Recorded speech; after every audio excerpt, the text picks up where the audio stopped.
ఏంటి చక్కెర పొంగల్ చేయడం ఇంత సింపులా? Hello guys! మీకోసం శ్రావణ మాసంలో వరలక్ష్మి వ్రతానికి సింపుల్‌గా నేను కూడా ఎవ్వరైనా సింపుల్‌గా చేయగలిగే ఒక చక్కెర పొంగల్ తీసుకొచ్చేసాను. అందరికీ చక్కెర పొంగలంటే కొంచెం భయం. అది ఎలా చేయాలి, ఏంటి అనేది రెగ్యులర్ వాడితే ఎళ్ళిపోతాం. ఈసారి చక్కెర పొంగల్ కూడా చాలా సింపుల్‌గా, ఎంతో టేస్టీగా, అమ్మవారికి మెచ్చేలా మంచిగా ఇలా చక్కెర పొంగల్ చేసేసుకుందాం. దానికోసం ప్రాసెస్ ఎలా ఉందో నేను చెప్తాను.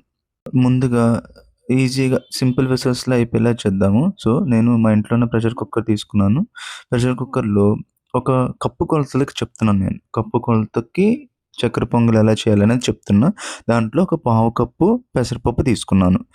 ఈ పెసరపప్పుని మంచిగా రోస్ట్ చేసుకోండి. ఆ స్మెల్ ఆహా! ఇల్లంతా గుమగుమలాడేలా స్మెల్ వస్తది దాన్ని రోస్ట్ చేస్తున్న టైంలో. ఇలా వాటిని రోస్ట్ చేసుకున్న తర్వాత బాగా ఈ కలర్‌లో వచ్చేలాగా రోస్ట్ చేసుకోండి. దీంట్లో రోస్ట్ చేసుకున్న తర్వాత మనం ఒక పావు కప్పు తీసుకున్నాం గదా! దానికి కరెక్ట్‌గా ముప్పావు కప్పు రైస్.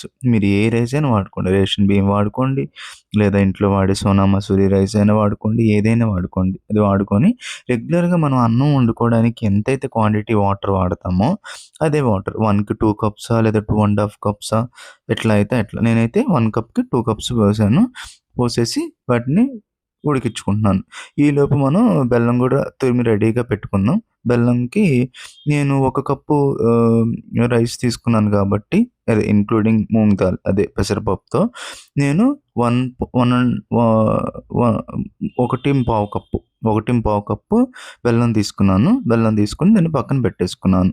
సో, మంచిగా దాన్ని ఉడికిచ్చేసుకున్నాము. ఉడికిచ్చేసుకున్న తర్వాత మనం ఏవైతే డ్రై ఫ్రూట్స్ వేసుకుందాం అనుకుంటున్నామో వాటిని నేతిలో వేయించుకుందాము. అది మీరు డ్రై ఫ్రూట్స్ వేయొచ్చు, వేయకపోవచ్చు. అది ప్యూర్ ఆప్షనల్ అండి. మన ఇంట్లో ఉంటే వేసుకోవచ్చు. లేదా ఉన్నదాంతోనే మనం చక్కగా చక్కెర పొంగల్ నైవేద్యంగా ప ప చేసుకోవచ్చు. ఎండు కొబ్బరైనా ఒకటి ఎండు కొబ్బరి వాడుకోవచ్చు. లేదా ఉన్నదాంతోనే వాడుకోవచ్చు. సో, అలాగా మా ఇంట్లో కొన్ని జీడిపప్పు, కొన్ని కిస్మిస్ ఉన్నాయి కాబట్టి వాటిని యూజ్ చేశాను. అలాగే ఎండు కొబ్బరిని కూడా చిన్న చిన్న పీసెస్‌గా తరిగి వాటిని ఇలా నేతిలో మంచిగా వేయించుకుంటున్నాను. వేయించుకున్న తర్వాత ఇక బెల్లాన్ని కరిగించుకుందాం. ఇది నేను 1:15 కప్పు బెల్లం అండి. దాంట్లో జస్ట్ ఒక హాఫ్ కప్పు, 1 కప్పు వాటర్ కొంచెం అటు ఇటుగా యేసుకున్నా పర్వాలేదు. ఎందుకంటే రైస్‌లోనే ఉడికిద్ది కాబట్టి. సో, నేనొక 1:15 కప్పుకి ఒక కప్పు వరకు వాటర్ పోసాను. వాటర్ పోసేసి బెల్లాన్ని నీట్‌గా కరిగించుకున్నాను. మీరు ఇంకొంచెం ఫైన్‌గా తరుక్కున్నా పర్వాలేదు. ఇంకొంచెం ఫాస్ట్‌గా కరిగిపోతది. ఇలా ఒక పొంగొచ్చే వరకు చాలండి. ఎక్కువ తీగ పాకాలు అది ఓకే. ఫైన్. తీగ పాకం గూడా ఫైన్. బట్ మనకి ఒక పొంగు ప్రసాదం చేసే టైం ఎక్కువుండదు కాబట్టి మంచిగా ఒక పొంగొచ్చేదాకా ఉంచుకున్న తర్వాత, ఇలా ఉడికిచ్చిన అన్నాన్ని మంచిగా స్మాష్ చేసుకోండి ఒకసారి. మంచిగా స్మాష్ చేసేసుకోండి. ఇగో ఈ రకంగా మనం అన్నం తినే కన్సిస్టెన్సీలో ఉంటే చాలండి. మంచిగా ఉడికించుకున్న తర్వాత దాంట్లోకి ఈ బెల్లం పాకం ఏదైతే ఉందో దాన్ని ఇలా వడగట్టుకోండి. స్టెయిన్‌లెస్ స్టీల్ స్ట్రెయినర్స్ ఉంటాయి గదా! వాటిల్లో వడగట్టుకుంటే ఏదైనా రాళ్ళు, మట్టి ఏమన్నా ఉన్నా, కరగనివి ఉన్నా గూడా దాంట్లో పోతది. చక్కగా ఇలా కలిపేసుకోండి. అదే కుక్కర్‌లో చేసేస్తున్నాను. మళ్ళీ వేరే వెసల్స్ ఇవి, అవి ఎందుకంటే మనకు పూజ టైంలో ఎక్కువ టైం ఉండదనమాట.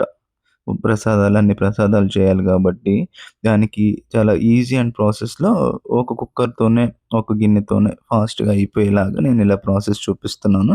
మీరు కావాలంటే వేరే వేరే బౌల్స్‌లో గూడా షిఫ్ట్ చేసుకొని వాటిని యూజ్ చేసుకోవచ్చనమాట. సో, దాంతో నేను కొంచెం మంచి ఫ్లేవర్స్ ఇవ్వడానికి ఇక్కడ పచ్చకర్పూరం అది కొంచెం మ్యాండేటరీ అండి నైవేద్యాలకి. మనకి ఆ టెంపుల్ స్టైల్ నైవేద్యం స్మెల్ రావాలంటే పచ్చకర్పూరం వేయాలి. అలాగే ఇలాచీ ఫ్లేవర్స్ కూడా వేయాలి. 1, 2 దంచి వేసుకోండి బావుంటది.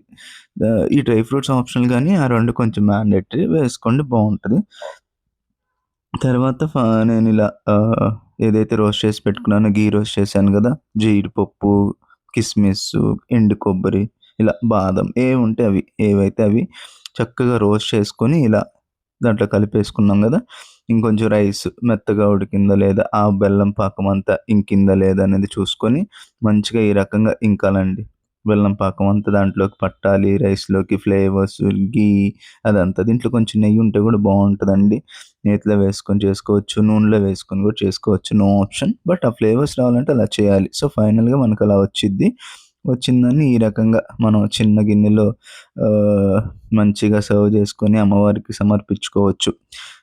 చాలా తక్కువ టైంలో అయిపోతుందండి. చాలా అంటే చాలా తక్కువ టైంలో ఇంత సింపుల్‌గా నేను చేయగలనా ప్రసాదం అని కొత్తగా పెళ్ళైన అమ్మాయిలు, అలాగే బ్యాచిలర్స్‌గా ప్రసాదం గూడా అప్పటికప్పుడు మనకేదైనా తినాలనిపించినా గూడా చేసుకోవచ్చు. ఇలా ఫైనల్‌గా దాని మీద ఘీ కూడా అప్లై చేసుకోండి. ఆ ఘీ ఫ్లేవర్స్ అదంతా స్మెల్ అంతా వస్తుంటే చాలా బావుంటదండి. సో, ఫైనల్‌గా ఘీలో సర్వ్ చేసుకొని అమ్మవారికి సమర్పించుకోండండి. అంతేనండి. చాలా సింపుల్ అయిన మన చక్కెర పొంగల్ రెసిపీ చూసాము. దీంట్లో మెయిన్ బెల్లమే యూజ్ చేశాను. సో, చాలా హెల్తీగా ఉంటది. ఇలాంటి మరిన్ని వీడియోస్ కోసం మా ఛానెల్‌ని సబ్స్క్రైబ్ చేసుకోండి. Thank you.